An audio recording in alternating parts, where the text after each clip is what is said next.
Dito po sa Floodway, pag nakapirma ka na dun sa pabahay, yan, obligado ka na tanggalin yung bahay mo.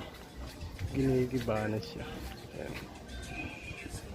Ang relocation nito ay dun sa, I think, sa may Pililya, sa may Panay na yata may ari nito. Pero ganda na ikinaganda. Yan. Maliwanag na siya, mahangin na. Obligado ka talaga umalis na pag pumirma ka. Yan. Dito sa Cainta, sa Floodway, sa East Bank. Yan, obligado ka na umalis. Yan. Ito mga bahay na to. Yan. Lahat to, tanggalin na to. Basta nakapirma ka. Yan. Ito yung pinipuntahan namin sa Floodway. Yan. Yan. Malinis na po siya.